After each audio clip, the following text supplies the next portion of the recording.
Film dimulai dengan memperlihatkan sniper terbaik dunia. Siapa lagi kalau bukan Brandon Beckett? Di sini dia dan rekannya yang bernama Zondi sedang mengamati markas mafia senjata dari jauh. Zondi yang merupakan penembak G2 Junior pun mendapatkan pengarahan dari Beckett. Di lain pihak, tim lapangan masuk lewat gorong-gorong dan mulai membunuh satu persatu penjaga markas tersebut. Dengan memanfaatkan kondisi lorong yang gelap dan peralatan militer yang canggih, anggota bernama Nova berhasil menyadap kamera CCTV dan menemukan lokasi target utama. Mendapat laporan dari tim yang telah berhasil masuk, Beckett pun menyuruh Zondi untuk menembak para penjaga di pos dari jarak 3 km.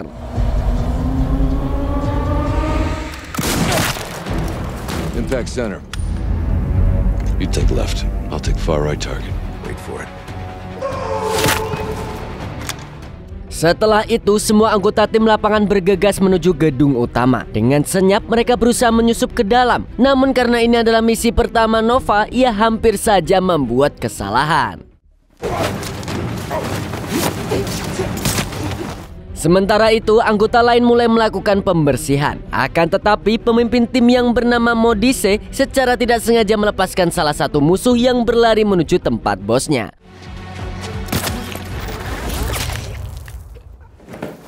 Pada akhirnya Modise CS harus berhadapan langsung dengan Kovalov, si mafia senjata.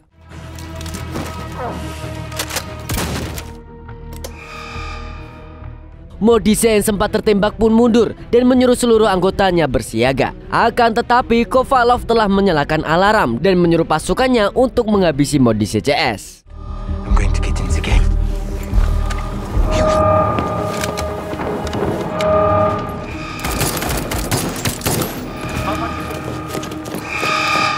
Is that really you? This is your last chance, right? Tango!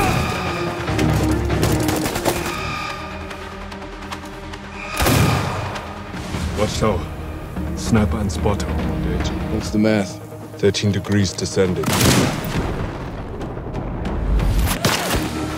Kovalov yang sudah mengamankan diri ke laboratorium rahasianya langsung menelpon Perdana Menteri untuk meminta bantuan. Di ruangan itu juga ada seorang ilmuwan muda bernama Maxim yang diperbudak Kovalov untuk menciptakan senjata kimia paling mematikan di dunia. Karena sudah terpojok, Kovalov pun memutuskan untuk menyalakan senjata kimia yang ada di sana dan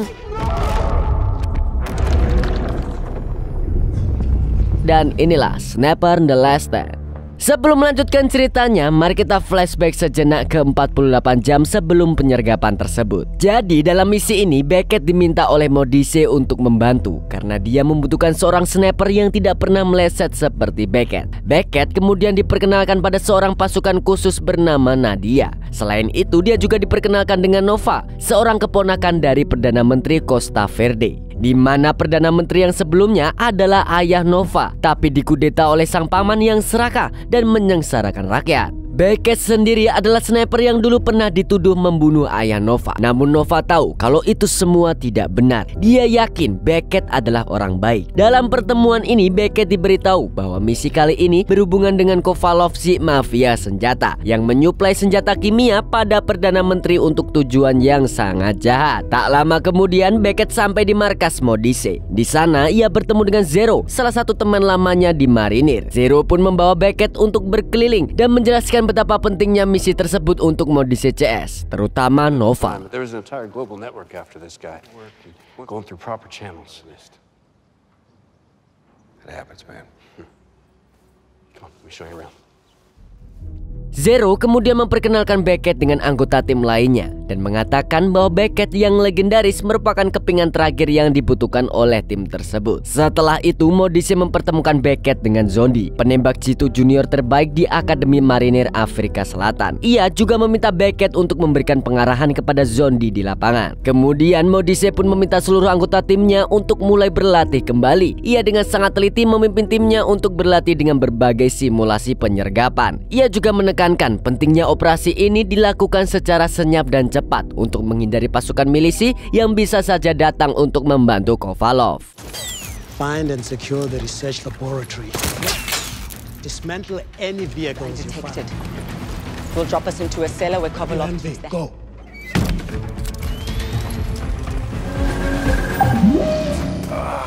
By Prime Minister Diaz, who has a sizable militia he Going in uses. with us. Because if we fail, they're the last hope to turn this.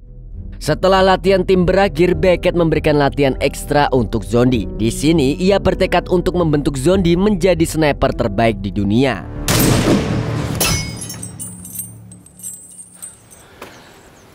Between you and I, First time I had to kill, wasn't sure if I was gonna be able to do it. Good work today. Selesai latihan, mereka berdua bergabung dengan anggota tim lainnya. Di sana, Modise menceritakan bahwa Angel, sang wakil kapten, merupakan prajurit terhebat karena ia mendapat 11 luka tusuk di perutnya, tapi belum pernah mati. Mendengar itu, seluruh anggota tim pun bersorak kepada Angel.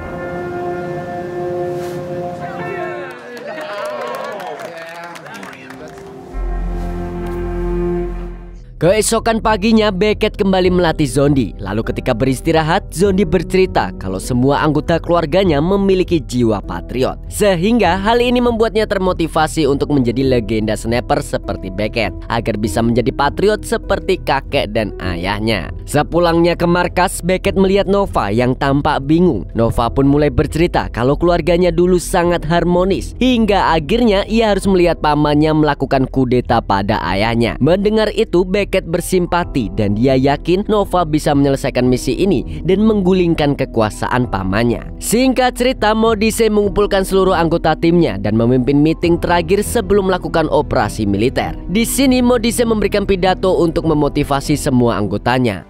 Because we are a fila, Norma a pila. Get some rest. We move at midnight.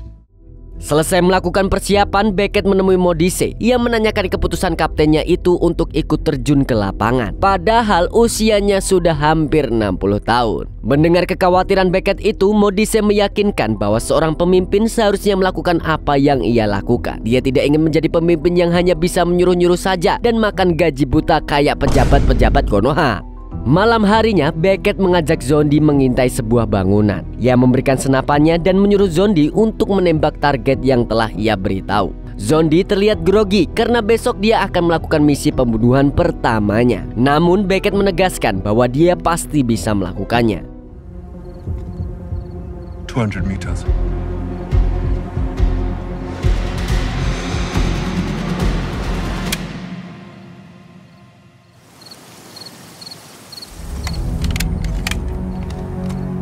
Tapi ternyata senapan itu tidak berpeluru. Beckett pun mengatakan bahwa latihan ini hanya untuk mengetes ketenangan Zondi. Sebagai sniper, dia sama sekali tidak boleh grogi apalagi stres. Beckett juga mengatakan kalau nantinya gagal, Zondi tidak perlu bersedih karena dia juga dulu pernah gagal saat masih di akademi. Singkatnya, ketika seluruh anggota tim selesai mengecek perlengkapan mereka masing-masing, salah satu anggota bernama Hilo bertanya tentang musik favorit para anggota sebelum berperang. Masing-masing anggota tim pun bergiliran memberitahu lagu favorit mereka. Hingga akhirnya mereka kaget dengan lagu favorit Beckett yang sangat slow. Sedangkan yang lain memilih lagu metal, rock, hingga koplo. Menurut Beckett, sniper lebih cocok yang slow-slow karena harus bisa fokus ke target. Setelah selesai bersiap, seluruh tim pun naik ke mobil dan segera pergi menuju markas persembunyian Kovalov.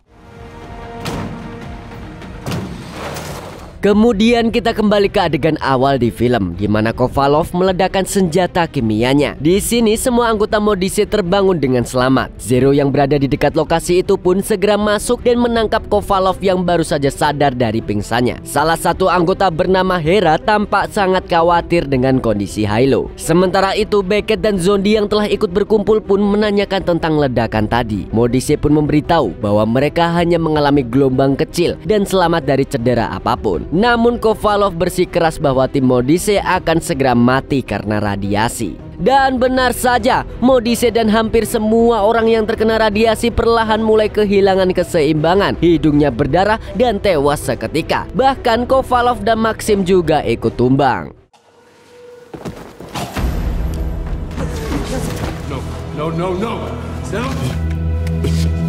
No.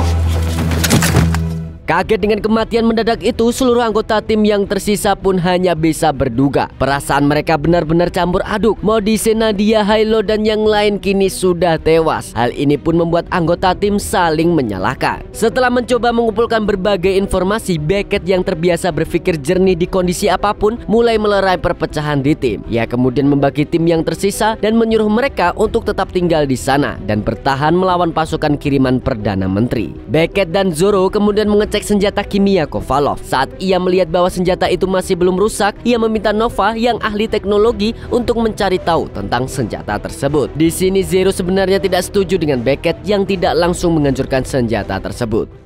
Nova kemudian diberi tugas oleh Beckett untuk mengupload semua data yang ada di komputer Maxim dan kemudian menghancurkan seluruh gedung. Mendengar arahan dari Beckett yang membutuhkan waktu itu, seluruh anggota tim pun merasa misi terakhir ini sangat mustahil. Beckett pun berusaha meyakinkan seluruh tim bahwa apa yang mereka lakukan merupakan keinginan Modise. This is where we make our stand.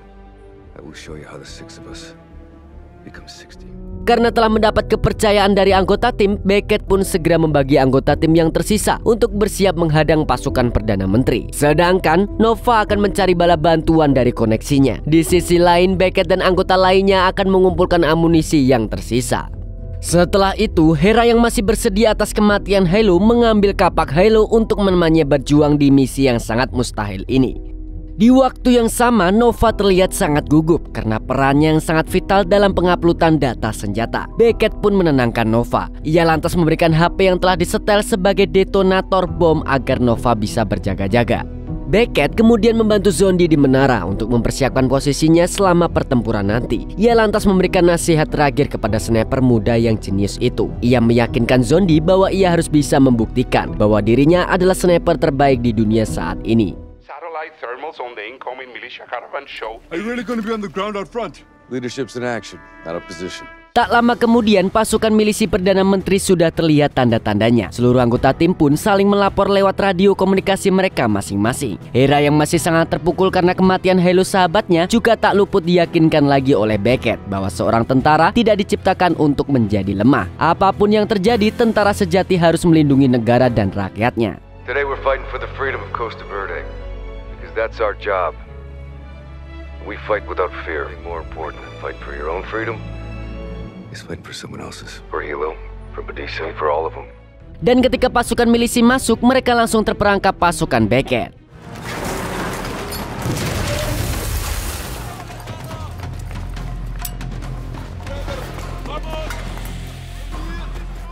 Selagi pasukan milisi belum sadar, Beckett langsung masuk menembus asap dan membantai mereka saat itu juga.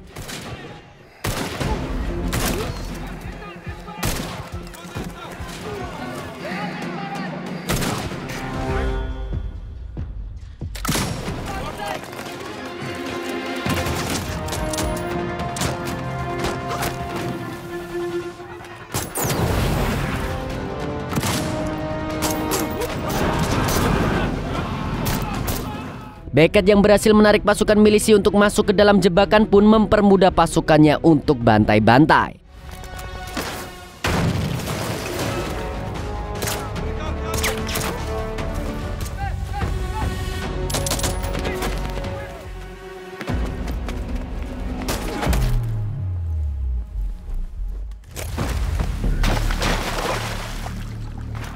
Tanpa pikir panjang, ia pun mengambil kapak milik mendiang Hilo. Dan setelah itu dia langsung kembali membrutal, menghabisi para jamet seorang diri.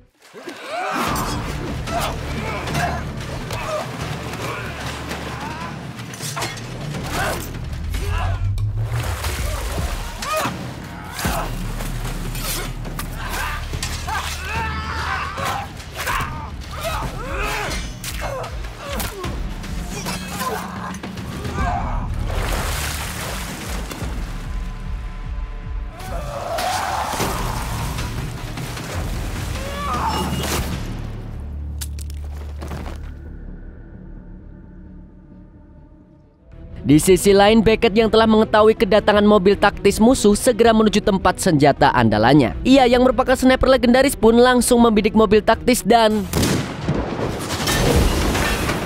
Beckett pun kemudian menyuruh seluruh anggota pasukan untuk mengikuti Hera masuk ke zona pembunuhan. Namun Angel yang sedang menuju zona tersebut dihadang musuh dan mau tidak mau harus baku hantam.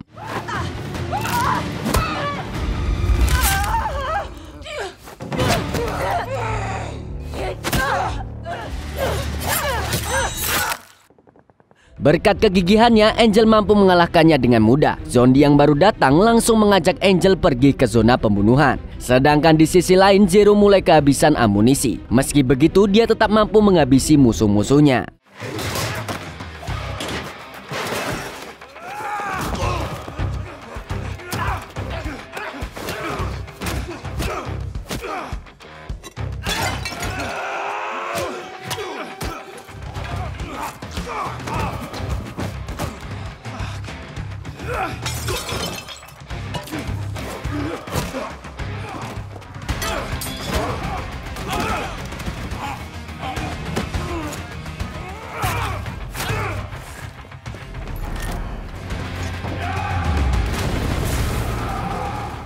Di ruangan lain, Beckett sedang berbaku hantam. Sebagai seorang sniper legendaris, ia membuktikan bahwa dia juga mampu bertarung jarak dekat.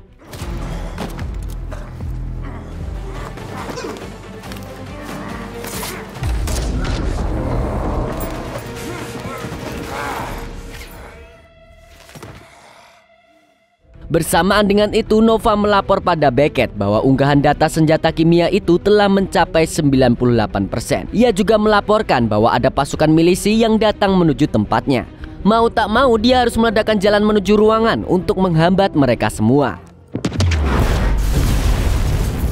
Berkat itu, Nova akhirnya berhasil mengupload seluruh data ke satelit. Mendengar itu, Beckett pun memulai rencana selanjutnya. Di lain pihak, Hera yang baru menyadari bahwa peralatannya rusak melaporkan hal itu kepada Beckett. Ia menyalakan suar, namun yang ia temukan bukan Beckett, melainkan pasukan milisi yang langsung memborbardir dirinya. Mengetahui bahwa ia telat menyelamatkan Hera, Beckett langsung membunuh semua pasukan milisi di ruangan itu.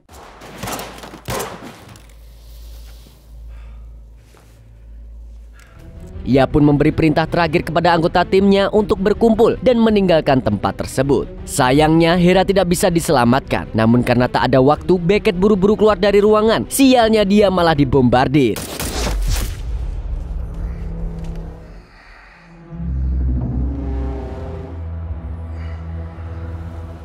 Melihat itu, Zero langsung menghampiri Beckett yang mulai kehilangan keseimbangannya karena luka tembak. Sedangkan Nova yang berlari keluar pun juga tertembak oleh pasukan milisi. Dan sayangnya, perjuangan Nova harus berhenti di sini. Melihat kematian anggotanya, pasukan Beckett pun langsung membalas tanpa ampun.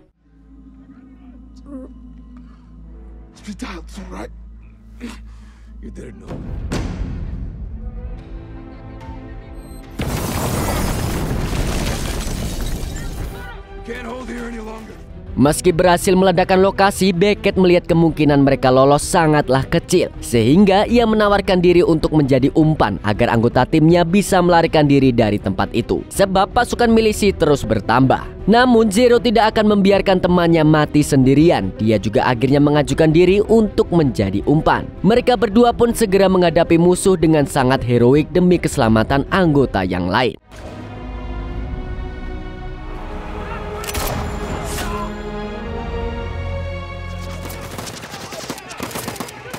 Beruntung saat mereka terkepung, pasukan bala bantuan datang di waktu yang tepat. Pasukan bantuan yang sedang menyelamatkan jasad para anggota tim pun menemukan Nova. Mereka dengan cepat memberikan pertolongan ketika mengetahui bahwa Nova ternyata belum mati. Setelah misi itu selesai, Angel dan Zombie mengantar Beckett dan Zero ke dermaga. Karena insiden itu telah menjadi berita internasional, Beckett dan Zero harus segera pergi meninggalkan negara itu sebelum mereka diburu oleh kelompok yang masih pro pada Perdana Menteri. Mereka pun berpamitan dengan Angel dan Zombie yang memilih membantu Nova untuk melanjutkan perjuangan memerdekakan negara tersebut dari pemerintah yang korup. Dan film pun tamat. Gimana kabar kalian setelah nonton video ini? Semoga tetap semangat menyambut lebaran ya, dan merayakan kemenangan dari hasrat untuk tidak ikut berperilaku korup. Yang mau request film silahkan tulis di komentar. Jangan lupa like dan subscribe-nya. Segitu dulu dari Mas Buran Sang Kicomania. Sampai jumpa di video selanjutnya. Bye-bye.